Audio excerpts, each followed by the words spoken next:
Ladies and gentlemen, welcome into NFL offseason rumors as free agency kicks off. We've got a QB deal, very interesting one. Mitch Trubisky going to the Pittsburgh Steelers, not the New York Giants.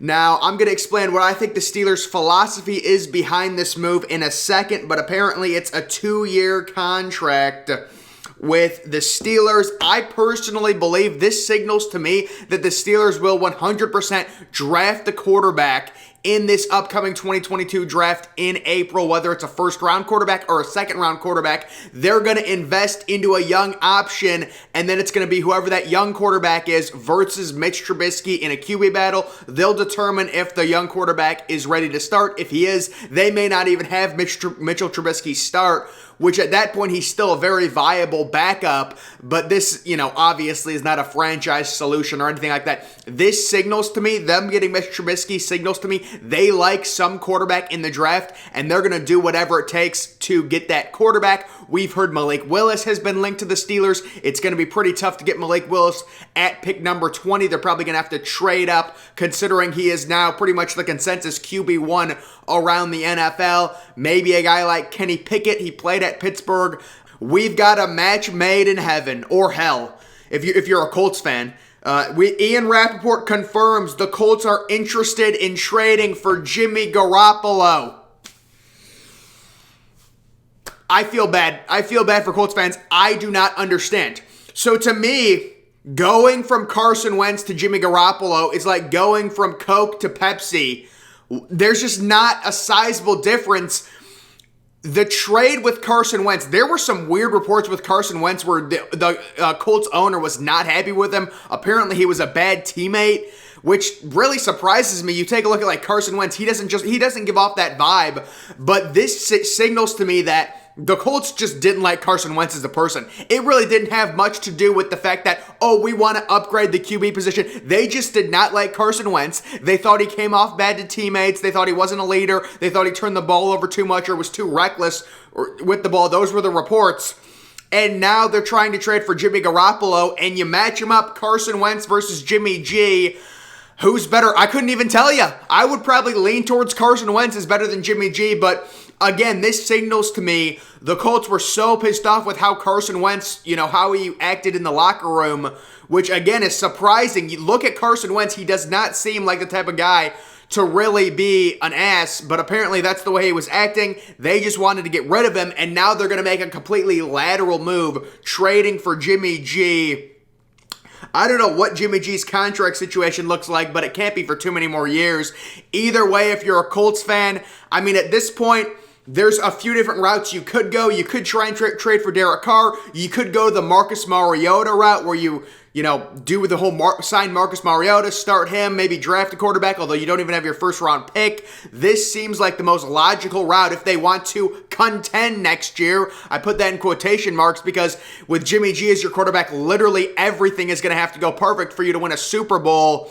But again, Jimmy G did make it to a Super Bowl, I guess, with the help of, really good defense. Either way, Jimmy G to the 49ers. Now that the Steelers kind of have solved their QB situation, they're going with Mitch Trubisky, versus whoever we presume they will draft in the first round of the draft. That'll be kind of that QB situation. This Colts QB situation seems like it's trending towards a trade for Jimmy G. Either that or, again, maybe you sign Marcus Mariota and draft a young quarterback, but they don't even have their first round pick. So that really complicates things. Jarvis Landry, the saga in Cleveland is finally over.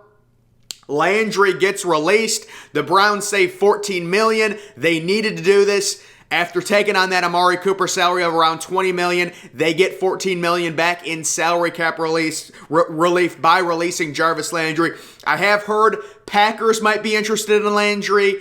Don't want to throw teams out there, but it was the Packers, I believe the Bills, and then one other team that was interested in Jarvis Landry. We do have major stuff right now on Deshaun Watson.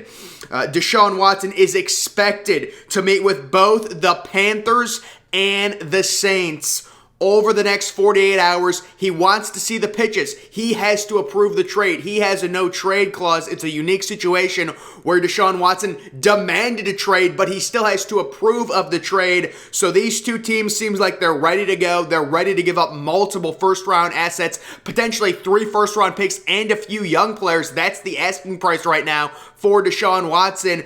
And these two teams seem like they're ready to pony up. Carolina is desperate. They've been in on Deshaun Watson since the beginning. As for New Orleans, they've got a really rough cap situation.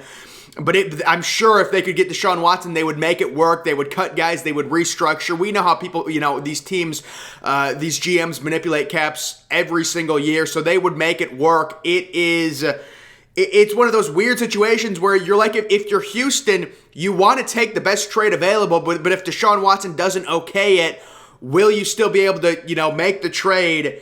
Is he going to invoke his no-trade clause when he is the one that demanded the trade? So a lot of things are working, but right now the two favorites, at least judging just from this report, Deshaun Watson's literally meeting with the Saints and the Panthers. So those teams, I'm guessing, have made offers to Houston that have been deemed good enough to be players in this sweepstakes. We're talking like 3 first-round picks and 2 good young players. It's a crazy steep asking price. We know what Russell Wilson got. He's older. Deshaun Watson's under contract till 2025. He's completely healthy. You could say top 5, top 6 quarterback in the NFL. He didn't play last year, but still, he is going to command a lot. The Baker Mayfield stuff coming out of Cleveland. A lot of interesting reports. Aaron Wilson is reporting that the Browns have fielded calls about Baker Mayfield. It seems like this Baker Mayfield-Browns relationship is coming to an end. It really does. The Browns want to upgrade. They're tired of it. Apparently, they offered multiple first-round picks for Deshaun Watson. I don't know if that's going to, be enough to get them to be a player for Deshaun Watson, considering you probably need 3 first-round picks. I don't know if the Browns would be willing to do that. I certainly wouldn't. 3 first-round picks is crazy, especially if it's 3 over 3 different years. So it's like 2022 first-round pick, 2023 first-round pick, 2024 first-round pick. That's a lot. But Baker Mayfield, this relationship with Cleveland seems shattered. I mean, every day there's a new report that Baker Mayfield wants to be traded. We haven't heard it from Schefter or Rappaport, but the smaller reporters are all over the place reporting that the Browns are taking calls for Baker Mayfield. They're trying to put together trade packages for Deshaun Watson, so a lot of different stuff there that's going on with the Browns. The relationship with Baker Mayfield can't be great at this point. Davante Adams reportedly will not play under the franchise tag in 2022. Makes complete sense. He wants the long-term deal. He wants the security. The Packers recently had to cut, straight out just release, Zendarius Smith, who's a really good pass rusher. He only played 2 games for the Packers last year, but he had a crazy cap hit of $27 million, so they had to just flat out cut him due to their horrible cap situation, and now Davante Adams seems to be getting a little mad. Reports are the Packers and Davante Adams are far apart on a deal, but with Aaron Rodgers signing that extension there, you'd think they'd be able to meet in the middle at some point this summer. It makes complete sense if you're Davante Adams. These players just do not want to play under the franchise tag. They want that security. They want that 4 or 5 year long-term extension. And Davante Adams and his agent know they still have a lot of leverage right now to where Davante Adams is completely healthy. He's had no major injury history. If you play under the franchise tag and let's just say, week 10 of next year, you tear your ACL, now you're probably getting less money in your next contract, or maybe you have a crazy knee injury, something like that.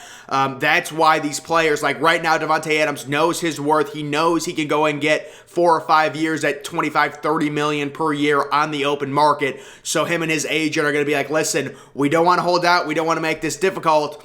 We understand you got Aaron Rodgers back. I want to do a long-term deal, but we got to get this done because I want security. So Davante Adams is looking for that long-term extension from the Green Bay Packers. The Packers cap situation is, again, it's just still a complete mess. They're cutting guys left and right. They're restructuring. If I was the Packers, really the only thing they can do and they have right now as assets are draft picks. They have their first-round pick. They have their second-round pick. I would draft a receiver in the first round for Aaron Rodgers to pair with Davante Adams.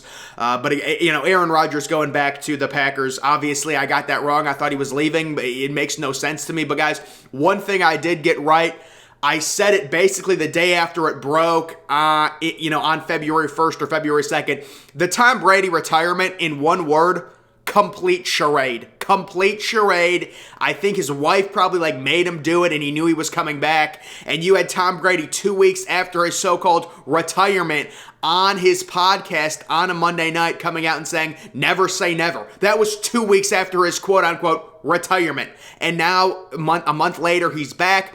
Personally, Tom Brady has really good self-awareness. I'm sure he realizes this is not a good look for him.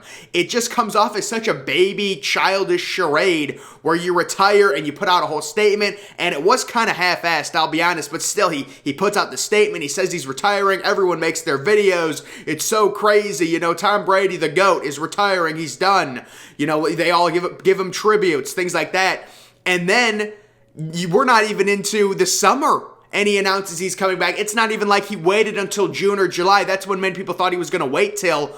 So this thing, to me, it's a charade. Tom Brady comes off looking we're very confused with what Tom Brady was doing. Again, my hypothesis on it, his wife got pissed. She made him retire, and then he thought, I'll just come back eventually. And I guess he's doing it this soon because, if you're going to retire, if you're the sole person that is retiring, that's making the decision, that's saying, I'm retiring, unless you're like a 13-year-old girl on her period, you're not going to change your mind that quickly to where a month later, after putting out all these statements saying you're retiring, the TB12 brands, everything, you're not going to come back a month later and say, hey guys, I'm back. I think his wife forced him to retire. It was a gut thing. And he's like, listen, I'll appease her for now. She's pissed at me. But once she calms down, I can come back and we'll be fine. And they got Chris Godwin under the franchise tag. Mike Evans is back. They've got a lot of players to resign. But the whole Tom Brady thing just comes off as a charade. And I'm sure Tom Brady knows it. Another quick note on the Buccaneers. We're all guessing at this point because Brady's back. Gronk will also be back with the Buccaneers.